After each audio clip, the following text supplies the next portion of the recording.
હે હે હે કેમ ચા મૂકી દે ના ના પછી નહીં મને હા ચાલો ને બોલો ને કઈ ચા આપણે ટાઈપ કરવો નહીં પડવા દે તો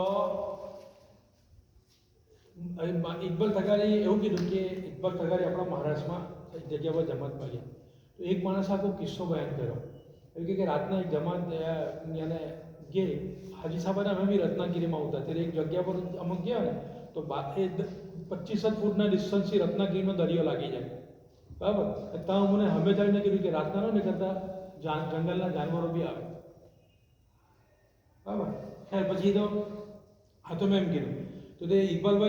મોટાને કોઈ એવું કીધું કે આ અહીંયા એક સાથી છે કે એની સાથે એક અજીબ બનાવ હતો કેવું હતું કે એ લોકો રાતના જમાતમાં ગયેલા હતા તો તે જમાનામાં તો આજથી જ 2007-8ની બી વાત કરું તો ત્યાર પછી બધા એ લોકો જે ગુજરાતવાળાને તો ટોયલેટો જોઈને એવા વગર કામ નહીં કરે તો તે પછી બધી જગ્યા પર બનાવવા માંડ્યા ધીરે ધીરે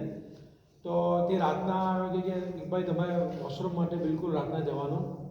નહીં એમ હવે એક સાથી રાતના એક સાથીને હાજત થઈ 2 નંબરની તો હવે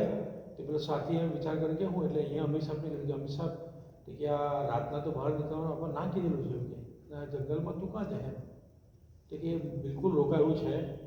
તે કે ઠીક છે જે અલ્લાહ તારી હિફાજત કરે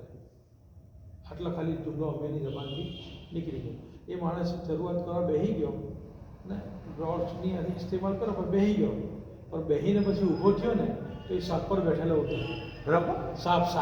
સાપ પર બેઠેલો હા ને આખું 2 નંબર મતલબ કે સાપ પર એટલે કે સાપ કેવી વસ્તુ છે હા ઝડપ થાય એટલે સટ લઈને તો પછી માણસ ઊભો થઈને ટોર્ચ મારી ને તો તે વસ્તુ અને ઈટા હાથમાં